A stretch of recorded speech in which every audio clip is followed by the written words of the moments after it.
Do you know your numbers? Dun dun dun! Welcome back to our channel. Today we want to dive into a very important topic, blood pressure.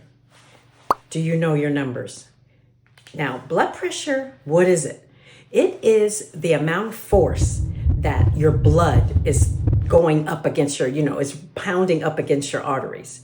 So that force, the higher it is, the worse it is for the arteries. Because you think about it, if there's force pounding up against that artery, it's going to eventually wear it down and cause all kinds of issues like leakage and bleeding, all kinds of stuff. We don't want that. So if you have a history of high blood pressure and you're on blood pressure medication, you want to know your numbers and you want to know the proper number to keep it within that range. Now, blood pressure, how is it measured? It is measured by millimeters of mercury. Now, if any of you know chemistry, Hg is equal to mercury.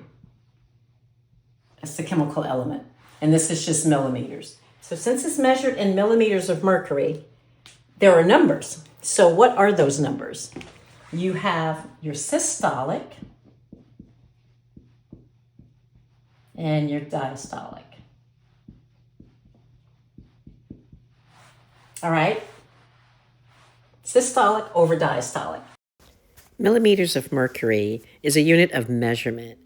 In the old days, they actually used mercury in the blood pressure cuffs. It was the amount of pressure that was exerted by the column of mercury that was 1 millimeter high. Now, we don't need to worry about that today because they don't use mercury in blood pressure cuffs anymore.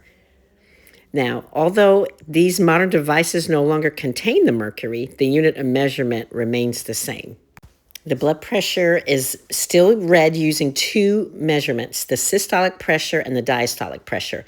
Systolic pressure is the top number, which measures the pressure of the arteries when the heart beats and pumps blood.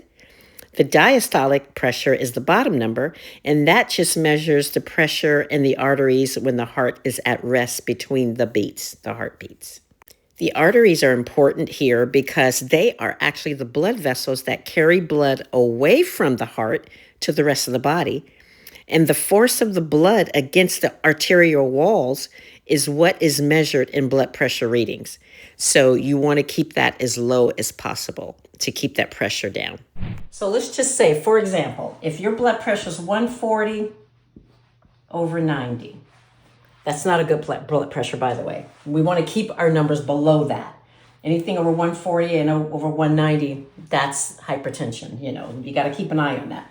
Unless it fluctuates, but definitely keep an eye on that. So the 140 would be the systolic. And the 90 would be the diastolic. So anytime you hear your doctor say systolic, diastolic, that's what they're referring to.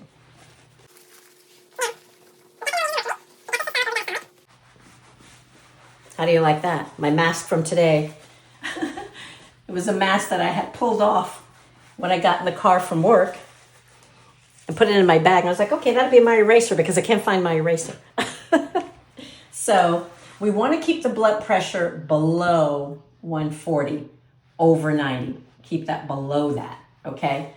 And we always hear an ideal blood pressure is 120 over 80, but some doctors even want you to keep it below that. So, you definitely want to aim to keep it as low as possible. Now, for me, 120 over 80, that would be creeping up for me because my blood pressure is usually somewhere around 110 over 68, 112 over 64. Usually I'm around that range. So if I start creeping up to 120 over 80, that would be a little elevated for me. So I have to keep my numbers below that. So whatever your range is, for some people, this might be a good range. It depends on what your blood pressure levels are and whatever your doctor tells you. But you definitely want to aim for keeping it below this because this is the hypertension level. And like I said, 120 over 80 is healthy. It's a really good blood pressure for most healthy adults. That's considered pretty good. So if you have that or somewhere within that range, great. Some doctors even say 130 over 80 is beginning to be elevated. So as it starts creeping up and you're getting all the way up to this level, the 140 over 90, then you really got to start focusing on bringing that down.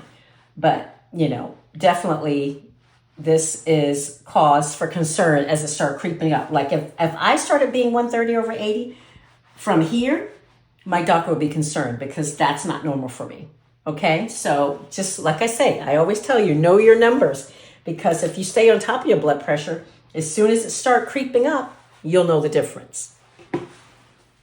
Now, if your blood pressure is really, really creeping up, let's just say it is getting out of control. Your blood pressure just start creeping up, elevating. This is what I call the danger zone.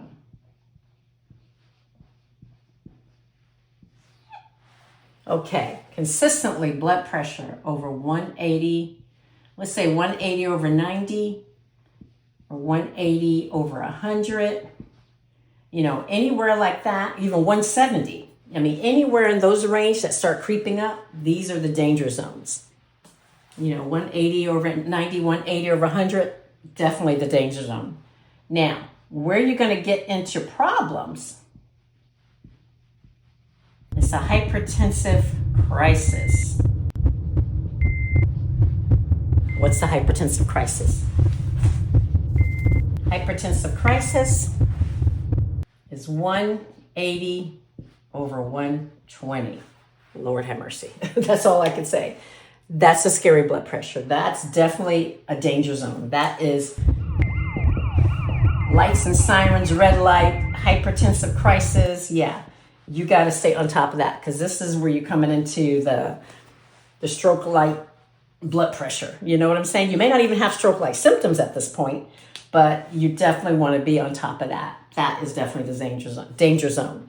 If you continuously have a blood pressure over the systolic 180 and the diastolic consistently over 120, you definitely need to see your doctor. And if it's consistently like that within a day and you're having a headache, a pounding headache, or chest pain or jaw pain, anything, any kind of pain coinciding with this blood pressure, you definitely want to see your doctor or get straight to an ER. That's when you really need to come to the emergency room to have some kind of treatment plan, to manage that blood pressure and to bring it down. Because in the ER, we can start an IV, we can give you your blood pressure medication via IV, which is much quicker than giving you a pill.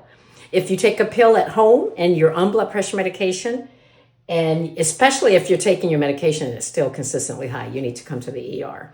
If your doctor's not available. If he's available, call him, let him know what's going on, and then he'll probably advise you to go to the ER, I'm pretty sure of it, unless he wants you to come in to see him or her. So that's the numbers to look out for. Please. That's the danger zone. Do not fool around with this. Do not pass go. You get some help quickly. Okay? So that's my little short lesson for today, because I worked last night and I'm tired, but I just, had a couple of patients with the high blood pressure. So I was like, okay, let me do a quick lesson on that. Let me record that and then I'll upload it, So anyway, so remember, maintaining a healthy blood pressure is crucial for overall well-being, for your overall health, okay? And if you found this information helpful, please don't forget to click like and share and comment if you like. I love to see your comments. Thank you so much. I want you to stay healthy, keep that blood pressure on an even normal level, and I'll see you in the next video. Thanks. Have a good day.